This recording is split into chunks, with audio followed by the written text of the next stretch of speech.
Hey everyone, welcome back to the channel. If you've ever wondered how web designers get those perfectly placed headers, overlays, or sticky menus in Webflow, you're in the right place. Today I'm breaking down everything you need to know about CSS positioning in Webflow, what each option in the position property really does, why it matters, and most importantly, how you can use it to build layouts that look exactly the way you want. By the end of this tutorial, you'll have the confidence to place elements with precision and understand why things sit where they do on your page. Let's get started right inside Webflow.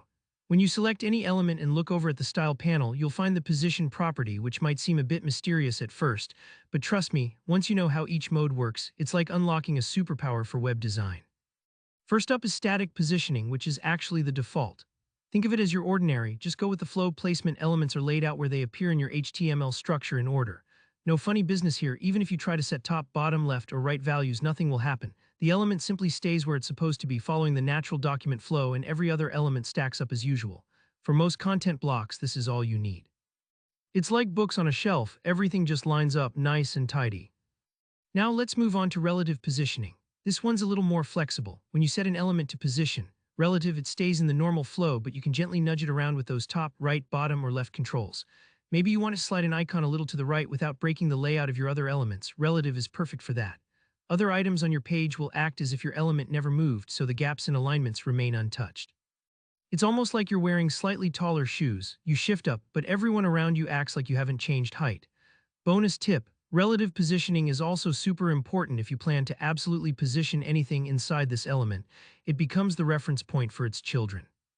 Absolute positioning takes precision a step further. When you set something to position absolute, it's removed from the normal document flow altogether. Imagine you're lifting a photo off a page and placing it wherever you like, corners, center, wherever you want. But here's something that trips people up. The element will look for its closest parent with a position set other than static to know where to position itself. If none exists, it'll attach itself to the entire page. This is fantastic for overlays, floating buttons, or fine-tuned layouts. But remember, it won't push other things out of the way, so be cautious not to accidentally hide or overlap content you care about. Next, there's Fixed Positioning. This one's powerful because it glues your element to the browser viewport itself. No matter how far you scroll, that element stays put. Think of persistent navbars, floating social icons, or back-to-top buttons. They're all powered by Fixed Positioning. Just be careful, as it'll always stay on top unless you adjust its stacking order. Speaking of which, that brings us to Z-index. When you have overlapping elements, maybe an absolute modal is sitting over a fixed header. Setting the Z-index lets you control what appears in front. A higher Z-index number means put this element on top. It's just like layers in a graphic design program. If you ever find something is hidden behind another element, check the Z-index values and adjust as needed. Finally, let's talk about Sticky Positioning. This one's super clever. It acts like relative until a certain point, usually as you scroll the page.